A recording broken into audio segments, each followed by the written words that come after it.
are you?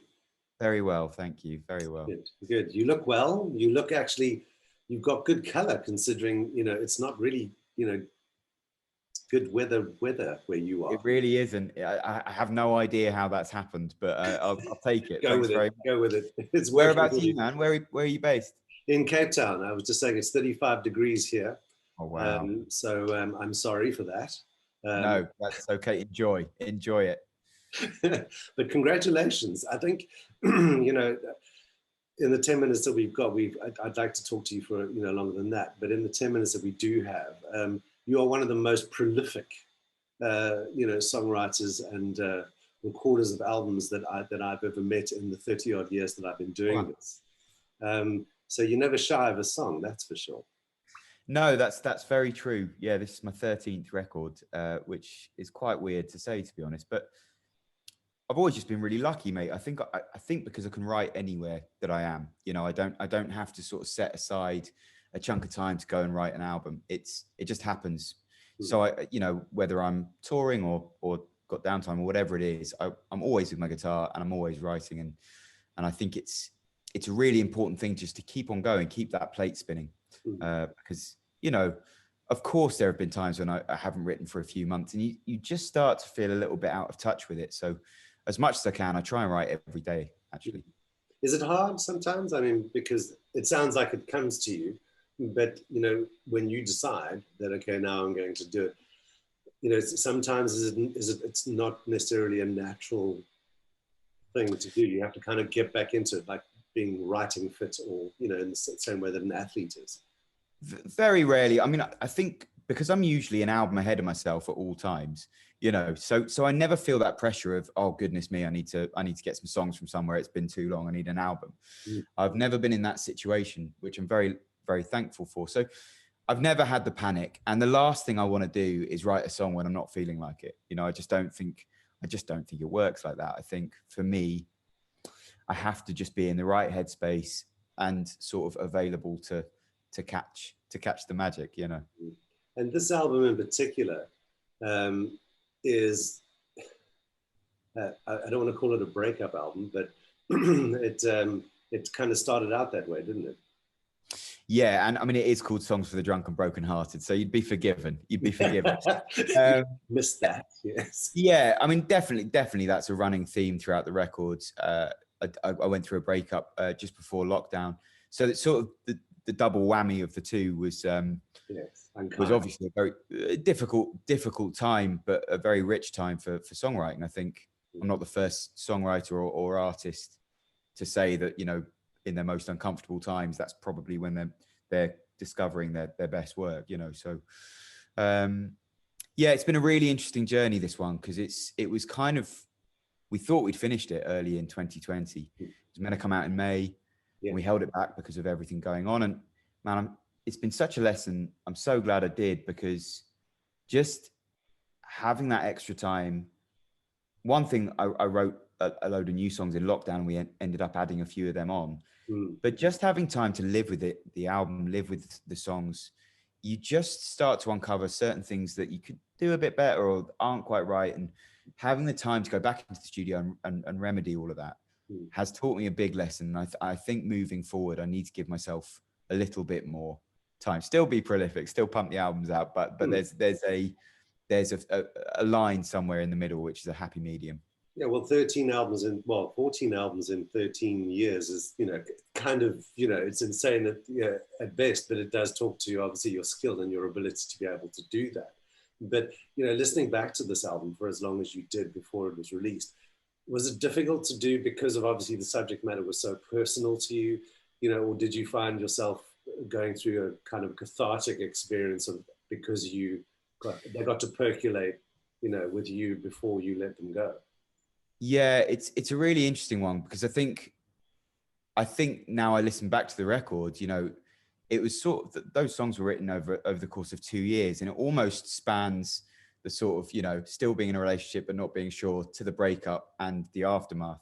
And I really like that, actually. It's sort of approaching the same subject matter, but, from very different perspectives. And I think that's added to the depth of the record. it's painful writing the songs. As far as once they've been written and certainly once they've been recorded, it's not like I care any less. It's not like I, feel them any less. But it's not a painful thing to play those songs or to listen to those songs now. I just want to quickly touch on the fact that you did a show recently at the Royal Albert Hall, all by yourself.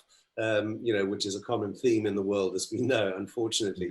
But live streaming is not new to you. You've been doing it. I think that you did something in 2017. So it was almost like you were preparing for, Armageddon that is our current reality. So what was that like doing that? Because it must have been quite surreal. It was, in normal times, we'd always do some kind of album release show or album party or something like that. And obviously that wasn't available to us. So we kind of put our heads together and thought, how is there a way that we can play some songs and celebrate with fans in the current climate? And we came up with the Royal Albert Hall is just such a wonderful space. It's so iconic, drenched in history, and acoustically, it's a beautiful room as well. I was lucky enough to play there a few years ago with human beings in it, which was even better. Imagine. Yeah, I know, crazy, right?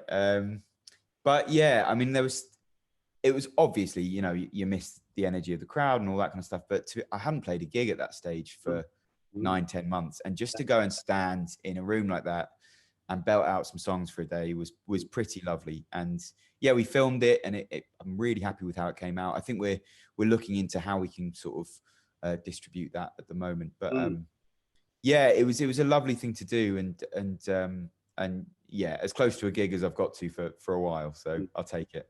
Good. And I'm not sure if this week's charts out, but is it number one yet? No, we lost out on week one to Barry Gibb, which I know. There's no shame in losing to a Bee Gee in a chart battle. Exactly. Just being in that chart battle with a Bee Gee kind of makes me laugh. I was busking on street corners 5 or 6 years ago, so it's a pretty surreal feeling to have that. And yeah, number two ain't bad, I suppose. Not bad. I mean, the fact that you dropped in at number two is extraordinary. But I think if you take everything into account, certainly. Like we were saying, our current reality, I think lyrically, your entire body of work that you have, not to call it dystopian, but the thing is that, it's deep. It's a lot of it is difficult listening, as much as it is beautiful. But I think it's, at this odd stage in your career, your music and your catalog, I think is enjoying some kind of, attention that perhaps when things were fine and people were good and everything is, people are having to deal with stuff in a way that you deal with that, and the way that you've dealt with things in your songs, since you started writing. That's really interesting. I hadn't really thought about that. I definitely feel like the timing of this album, and especially Sword from the Stone, which is a song that I wrote in lockdown, and I think is universally relatable to, I feel like everybody can at least understand elements of that song.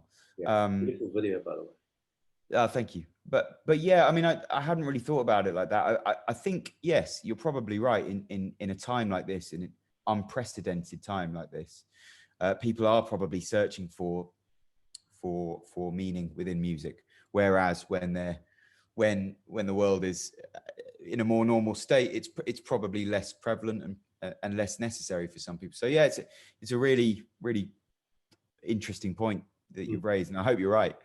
Yeah, I think, well, I think so. The writing is on the wall, the body of work is there, and I have exactly 1 minute left. So don't worry about that too much. Honestly, if you want to chat for a few minutes, that's great.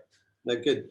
Thank you. I will keep it short. The interesting thing that I followed your work, for a number of years. Thankfully, your music is available in South Africa, which is fantastic, and through the record label here. But what I found very interesting is that, have you actually made any money? You've sold a lot of records, but you give so much of it away. The philanthropic side of what you do is extraordinary, for somebody who isn't Barry Gibb. Yeah. I mean, I'm lucky because I'm an independent artist, and I've always funded my own way. you know. So I pay for all the records, all the videos, all the touring, and everything else. And as a result, obviously the back end is better as well. I don't have a major label taking 98% of what is made. So yeah, I'm not Barry Gibb, but I feel very fortunate. I spent years and years busking, quite often next to homeless people and big issue sellers. And that experience taught me an awful lot in humility, and I understood my place in the world an awful lot better from going through that. So I don't think it's something I will forget in a hurry / ever. And I feel like I've been so lucky. I make music for a living and make a good living out of it. And yeah, you know, I write so much, and the albums that I've sort of donated all the profits to, you know, we did one for a food bank charity. We did one for Shelter, which is a homeless charity here in the UK, and one for UNICEF a few years ago. And it's something that actually, you know, I can do with relative ease, and it feels like it's genuinely doing something. You know, it's not just turning up, putting on a suit and tie and playing Let Her Go at some charity event. Cool, I will do that as well. But I feel like an album, especially in this day and age, what's really exciting about that is that because of Spotify, because of YouTube, because of the way music is consumed now, it's not just about an album coming out, everyone buys it, there's your lump sum to charity. It's an ongoing situation, you know. So year on year, these charities will benefit from the streams, from the views. It's something I'm proud of, and it's something that I want to carry on for the rest of my life, really.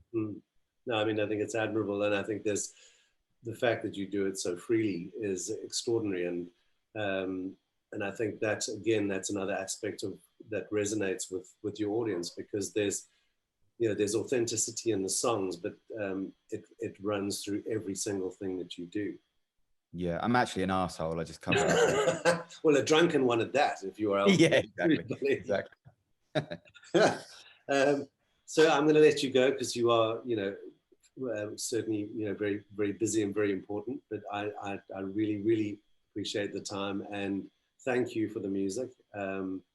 And I wish you well. And I'm sure we'll probably see another album in 6 months' time, if not before. Probably. Jason, thanks, man. This has been a real pleasure. I really appreciate it. Thank you. You're welcome. Thank you.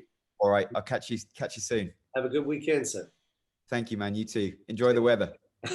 Shall do. Cheers. Bye.